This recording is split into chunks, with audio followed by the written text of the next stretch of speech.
The War of the Worlds by H. G. Wells. Book 2. The Earth Under the Martians. Chapter 8.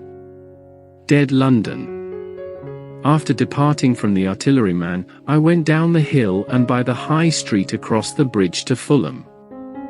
The red weed was tumultuous then and nearly choked the bridge roadway, but its fronds were already whitened in patches by the spreading disease that presently removed it so swiftly. I found a man lying at the corner of the lane that runs to Putney Bridge Station.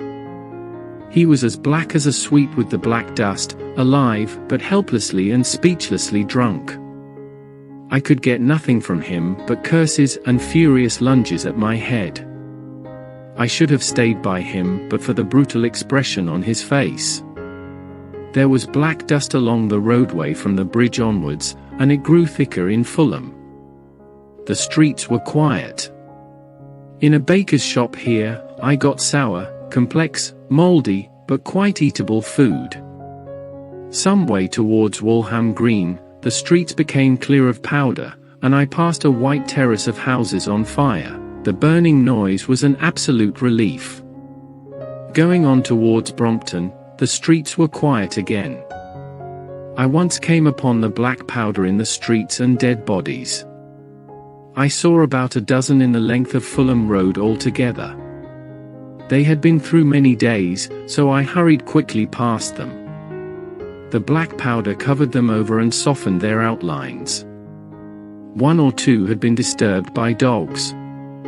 Where there was no black powder, it was like a Sunday in the city, with the closed shops, the houses locked up, the blinds were drawn, the desertion, and the stillness. Plunderers had been at work in some places, but rarely other than the provision and wine shops.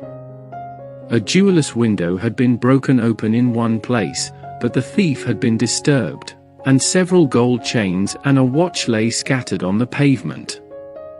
I did not have trouble touching them.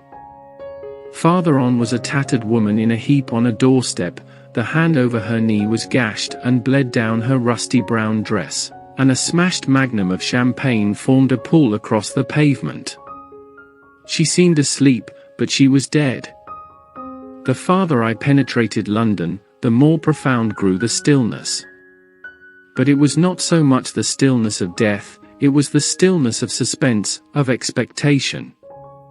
At any time, the destruction that had already singed the northwestern borders of the metropolis, and had annihilated Ealing and Kilburn, might strike among these houses and leave them smoking ruins. It was a city condemned and derelict. In South Kensington, the streets were clear of dead and black powder. It was near South Kensington that I first heard the howling. It crept almost imperceptibly upon my senses. It was a sobbing alternation of two notes, alla, alla, alla, alla, keeping on perpetually. When I passed streets that ran northward, it grew in volume, and houses and buildings seemed to deaden and cut it off again. It came in a full tide down Exhibition Road.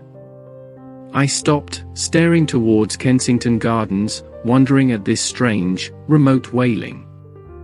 It was as if that mighty desert of houses had found a voice for its fear and solitude.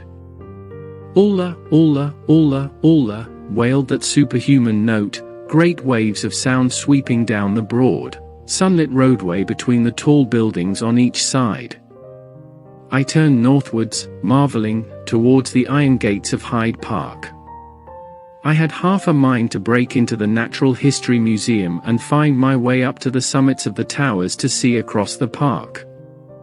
But I decided to keep to the ground, where quick hiding was possible, and so went up the Exhibition Road. All the large mansions on each side of the road were still empty, and my footsteps echoed against the sides of the houses.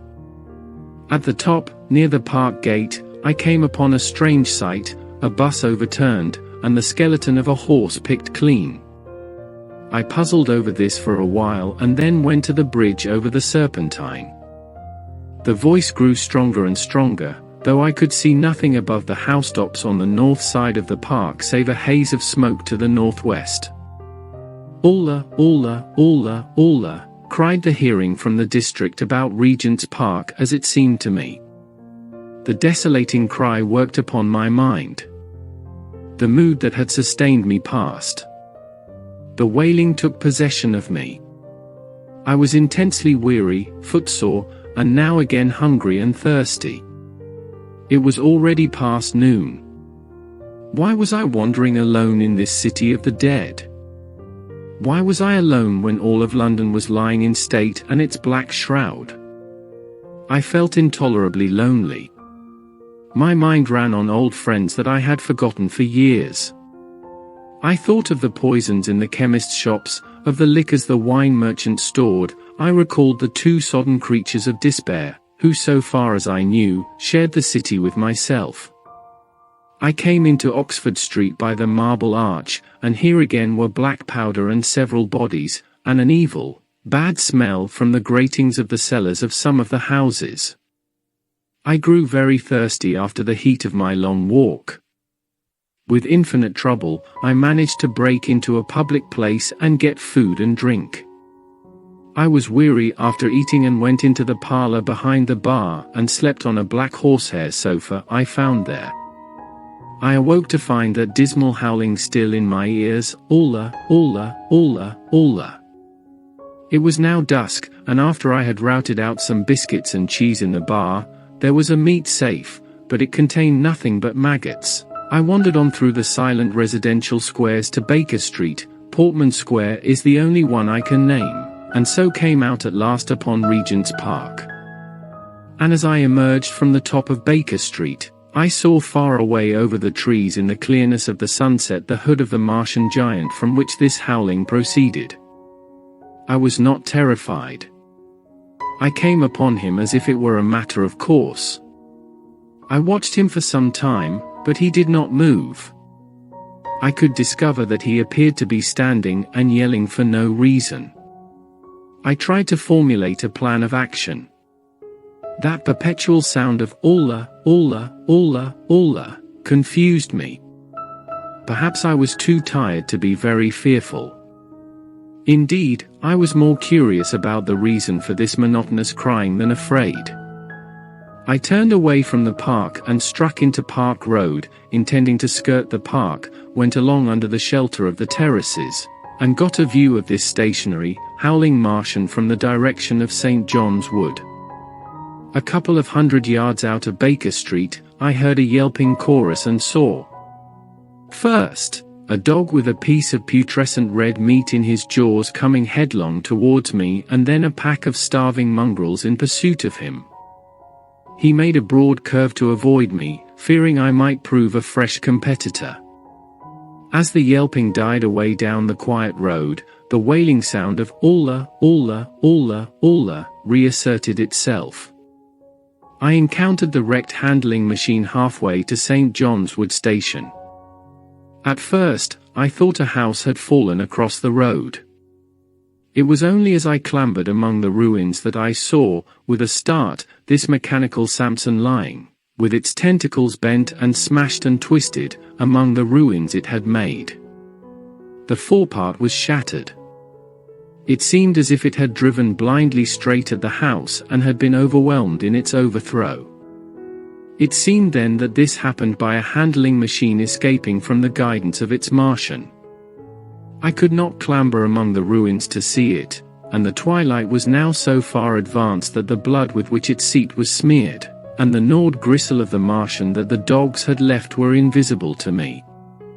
Wondering still more than all I had seen, I pushed on towards Primrose Hill. Far away, through a gap in the trees, I saw a second Martian, as motionless as the first, standing silently in the park towards the zoological gardens. A little beyond the ruins about the smashed handling machine, I came upon the red weed again and found the Regent's Canal, a spongy mass of dark red vegetation. As I crossed the bridge, the sound of "alla, alla, alla, alla" ceased. It was, as it were, cut off. The silence came like a thunderclap. The dusky houses about me stood faint, tall, and dim. The trees towards the park were growing black. All about me, The red weed clambered among the ruins, writhing to get above me in the dimness. Night, the mother of fear and mystery, was coming upon me. But while that voice sounded the solitude, the desolation had been endurable, London had still seemed alive by it, and the sense of life about me had upheld me. Then suddenly, a change, the passing of something, I knew not what, and then a stillness that could be felt, nothing but this gaunt quiet. London about me gazed at me spectrally. The windows in the white houses were like the eye sockets of skulls. About me, my imagination found 1,000 noiseless enemies moving. Terror seized me, a horror of my arrogance. In front of me, the road became pitch black as though it was tarred, and I saw a contorted shape lying across the pathway. I could not bring myself to go on. I turned down St. John's Wood Road and ran headlong from this unendurable stillness towards Kilburn. I hid from the night and the silence, until long after midnight, in a cabman's shelter on Harrow Road. But before dawn, my courage returned, and while the stars were still in the sky, I turned once more towards Regent's Park. I missed my way among the streets and presently saw the curve of Primrose Hill down a long avenue in the half-light of the early dawn. On the summit, towering up to the fading stars, was a third Martian, erect and motionless like the others. An insane resolve possessed me. I would die and end it. And I would save myself even the trouble of killing myself. I marched recklessly towards this Titan, and then, as I drew nearer and the light grew, I saw a multitude of black birds circling and clustering about the hood. At that, my heart gave a bound, and I began running along the road. I hurried through the red weed that choked St. Edmund's Terrace. I waded breast-high across a torrent of water rushing down from the waterworks towards Albert Road, and emerged upon the grass before the sun's rising. Great mounds had been heaped about the crest of the hill, making a massive redoubt of it. It was the final and most prominent place the Martians had made, and from behind these heaps, there rose a thin smoke against the sky. Against the skyline, an eager dog ran and disappeared. The thought that had flashed into my mind grew real, grew credible. I felt no fear, only a wild, trembling exultation, as I ran up the hill toward the motionless monster. Out of the hood, I hung lank shreds of brown, which the hungry birds pecked and tore. In another moment, I had scrambled up the earthen rampart and stood upon its crest, and the interior of the redoubt was below me. A mighty space it was, with gigantic machines here and there within it, huge mounds of material, and strange shelter places. And scattered about it, some in their overturned war machines, some in the now rigid handling machines, and a dozen of them stark and silent and laid in a row, were the Martians, dead. Slain by the putrefactive and disease bacteria against which their systems were unprepared, slain as the red weed was being slain. After all, man's devices had failed, by the humblest things that God, in his wisdom, has put upon this earth. For so it had come about, as indeed many men and I might have foreseen had not terror and disaster blinded our minds. These germs of disease have taken a toll on humanity since the beginning of things, taking a toll on our pre-human ancestors since life began here. But by this natural selection of our kind, we have developed resisting power. To no germs do we succumb without a struggle, and to many, those that cause putrefaction in dead matter, for instance, our living frames are altogether immune. But there are no bacteria on Mars, and directly these invaders arrived, now they drank and fed, and our microscopic allies began to work their overthrow. When I watched them, they were irrevocably doomed, dying and rotting even as they went to and fro. It was inevitable. By the toll of 1 billion deaths, man has bought his birthright of the earth, and it is his against all comers. It would still be his were the Martians 10 times as mighty as they are. For neither do men live nor die in vain. Here and there, they were scattered, nearly 50 altogether, in that great gulf they had made, overtaken by a death that must have seemed as incomprehensible as any death could be. To me, also at that time, this death was impossible. All I knew was that these things that had been alive and so terrible to men were dead. For a moment, I believed that the destruction of Sennacherib had been repeated, that God had repented, and that the angel of death had slain them in the night. I stood staring into the pit, and my heart lightened gloriously, even as the rising sun struck the world to fire about me with his rays. The whole was still in darkness. The mighty engines, so fabulous in their power and complexity, so unearthly in their tortuous forms, rose weird and vague and strange out of the shadows towards the light. A multitude of dogs, I could hear, fought over the bodies that lay darkly in the depth of the pit, far below me. Across the hole on its farther lip, flat, vast, and strange, lay the incredible flying machine with which they had been experimenting upon our denser atmosphere when decay and death arrested them. The end had come not a day too soon.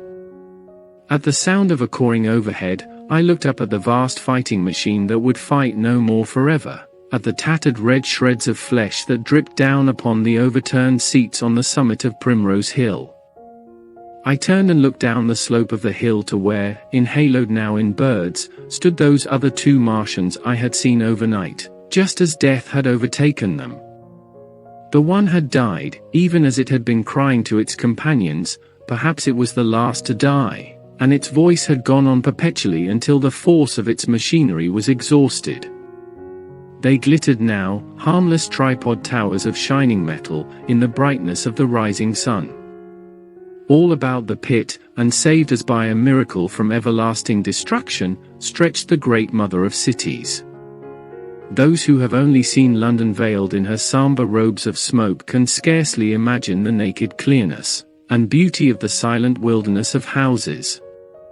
Eastward, over the blackened ruins of the Albert Terrace and the splintered spire of the church, the sun blazed dazzling in a clear sky. And here and there, some facet in the great wilderness of roofs caught the light and glared with a white intensity. Northward were Kilburn and Hampstead, blue and crowded with houses. Westward, the great city was dimmed, and southward, beyond the Martians, the green waves of Regent's Park, the Langham Hotel, the dome of the Albert Hall, the Imperial Institute, and the giant mansions of the Brompton Road came out clear and little in the sunrise, the jagged ruins of Westminster rising hazily beyond. Far away and blue were the Surrey Hills, and the towers of the Crystal Palace glittered like two silver rods. The dome of St. Paul's was dark against the sunrise, and injured, I saw, for the first time, a huge gaping cavity on its western side.